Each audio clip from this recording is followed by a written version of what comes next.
물을 엄청나게 많이 마셔도 입이 계속 마르시는 분들이 있는데 그 왜 그런 건가요? 근데 그거는 이유가 좀 다양한 것 같아요. 근데 저도 그렇거든요. 저도 그래요.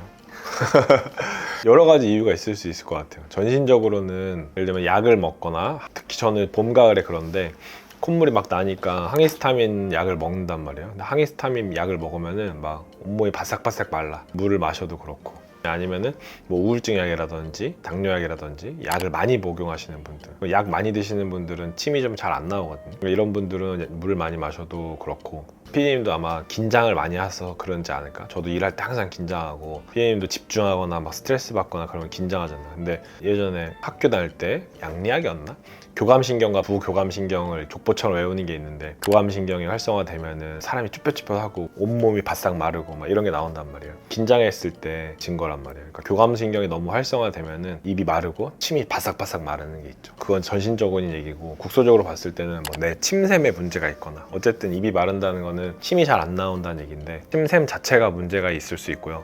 침샘이 나오는 그 길이 막혀 있을 수도 있고, 그런 문제들이 있을 수 있어요. 아니면 이제 호르몬이나 침을 분비하는 뭐 성분 이런 것들, 그 다음에 뭐 콜린 계열, 아연 계열 이런 게 부족하면은 침을 분비하는 능력이 떨어질 수도 있고, 진짜 이유는 여러 가지가 있을 수 있을 것 같아요. 그런 여러 가지 이유 때문에 이런 구강 건조가 생기면은 보통 어떤 불편한 상황들이 생기나요? 일단 입 안에가 다 마르면 사람이 되게 불편하잖아요. 바짝바짝 마르면은. 그래서 물 많이 마시게 되는데, 바싹 마른다는 그냥 그런 불편감을 떠나가지고, 침이라는 게 어떻게 보면 엔진오일 같은 건데, 세정제 같은 건데, 침이 없으면 충치가 엄청 잘 생겨요. 치주염도 잘 생길 수 있어요. 그래서 전체적으로 막 충치가 바깥쪽에 많은 분들, 이런 분들 보면은 구강건조증이 심한 분들이 계셔요. 그래서 그런 분들은 그러니까 충치가 잘 생길 수 있으니까 구불소 치약 같은 거 쓰면서 충치 안 생기게, 치주염 안 생기게 좀 조심하셔야 돼요. 직격탄은 그거예요. 침이 없으면 충치가 잘 생겨요.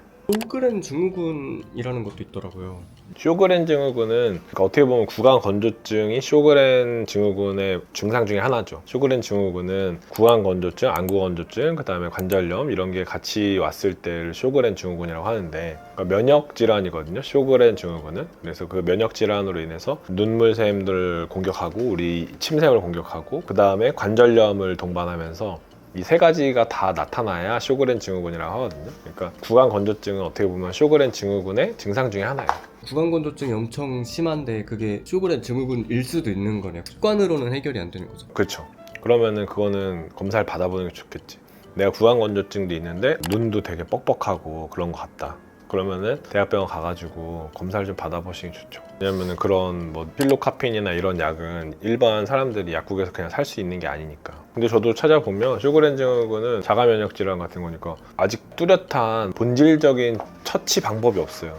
솔루션이 없어. 뭐 예를 들면 어떤 주사를 맞았을 때 쇼그렌 증후군이 해결된다든지 이런 게 없기 때문에, 그런 분들은 그냥 내과에 정기 대학병원 같은 데 가면은 자가 면역 질환 보는 교수님들이 계시거든요. 이런 진료를 하면서 증상이 되게 심해지지 않게 그런 분들 케어를 받아야죠. 왜냐면 입만 마르는 게 문제가 아니라 막 눈이 계속 나빠질 수도 있고 관절염이 되게 심해질 수 있고 하기 때문에, 대처요법이라든지 주사를 맞는다든지 이렇게 하면서 진행되는 속도를 최대한 늦추고, 입안으로는 뭐 물 많이 마시고 자일리톨 설탕 별로 없는 그런 캔디 같은 거 먹으면서 어떻게든 좀 침을 분비시키려고 하고, 그 다음에 저자극 치약 같은 거 쓰고 스프레이 뿌리고 이러면서 구강 건조는 어떻게든 해결을 하는데, 그래도 전신적으로는 케어를 받아야죠. 그런 분들이 특히 어떤 증상이 나타나면은 혀를 딱 보면은 혀가 막 갈라져 있는 분들이 있어요. 바짝바짝 갈라져 있는 분들이 있거든요. 그런 분들이 구강 건조증이 심한 분들이 있어요. 집에서 그럼 구강 건조는 어떻게 해결하는? 구강 건조증이 있다, 내가 너무 마른다, 그러면 일단 1번은 진짜 물 많이 마시는 거예요.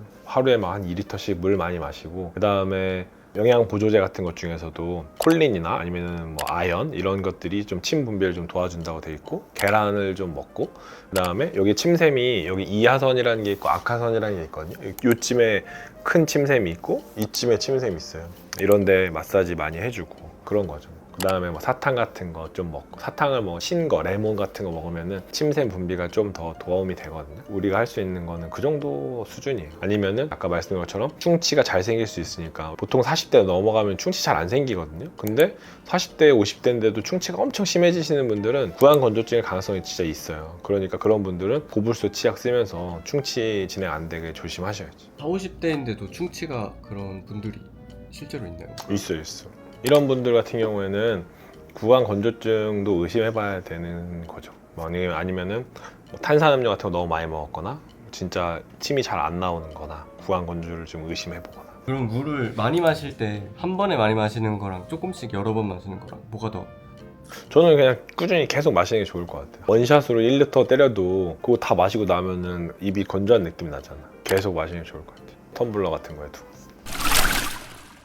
충치 치료나 임플란트나 치주염 치료를 하신 분들 중에서 내가 구강건조증에 좀 해당한다고 생각되시면 단순히 치료만 잘 받는다고 끝나는 일이 아니니까 충치 치료 고생해가지고 다 잘했는데 본인이 구강건조증 환자였어. 근데 물 잘 안 먹고 뭐 고불소 치약 같은 거 안 써. 그러면은 그 환자분 입장에서는 뭐 나는 치료 잘 받았는데 왜 또 문제가 생기냐 이렇게 답답해 하실 수 있잖아요. 본질적인 치료가 안 된 거니까 그거는 본인이 케어해야죠. 병원에 그렇다고 뭐 맨날 간다고 해결되는 것도 아니고 기본적으로 내가 구강건조증이 있다고 하면은 치료를 잘 받으시는 것과 병행해서 물도 마시고 그다음에 마사지도 좀 하고 침이 안 나올 때는 좀 병원도 진짜 한번 가보시고 상큼한 거 레몬 이런 것도 좀 드시고 아니면 내가 약을 너무 많이 먹고 있는 거 아닌가 뭐 건강 보조제 같은 거 요즘에 많이 먹잖아요. 너무 약 많이 먹는 거 아닌가 이런 것도 생각해 보시면서 종합적으로 관리를 하셔야 될 거예요. 왜냐면은 진짜 젊은 사람들 그다음에 침 많이 나오시는 분들은 치료하려고 위에 첫 번째 어금니 있잖아요. 그 주변에서 침샘이 있거든요. 그 침이 배출이 거기서 돼. 침 잘 나오는 젊은 사람들은 미러로 여기 딱 젖히기만 해도 침이 쭉 나오는 사람들이 있어요.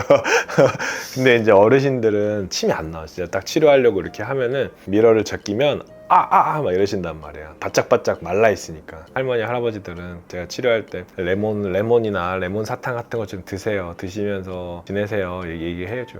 옛날에 대학병원에 있을 때는 구강내과에 이런 환자분들이 진짜 많이 오시거든요. 구강내과 교수님들이 턱관절 질환 보시거나 아니면 구강건조증 보시는데 구강건조증 환자분들도 진짜 많아. 왜냐면은 구강건조증이 생기면 혀가 아파요. 혀가 아파. 그리고 매운 거 같은 거 먹을 때 막 죽으려고 그래. 너무 아파가지고. 그래서 본인이 맵고 짜고 뜨거운 거 이런 거에 통증이 너무 심하다. 그런 분들도 구강건조증을 의심하셔야 돼요. 구강건조증 치료를 받으셔야 되고 개인 치과에서 대응이 안 되면 대학병원에 있는 구강내과라는 데 가세요. 그리고 그런데 교수님들은 쇼그렌 증후군 환자분들도 많이 보시기 때문에 이게 단순히 구강건조증이다 아니면 쇼그렌 검사 받아야 되겠다 이거를 바로 파악하실 수 있어요. 그러면 대학병원은 또 메디칼 쪽에 쇼그렌 증후군 보는 면역내과 이런 데랑 연결돼 있으니까 같이 검진 받아볼 수 있죠. 일반 치과에서는 근데 뭐 이런 말씀 해드리는 게 최선이죠. 물 많이 마시고 고불소 치약 쓰셔라. 그리고 요즘에 약국 가면은 이런 스프레이 있거든요. 입에다 뿌리는 거 그런 거 좀 쓰시고 하셔라.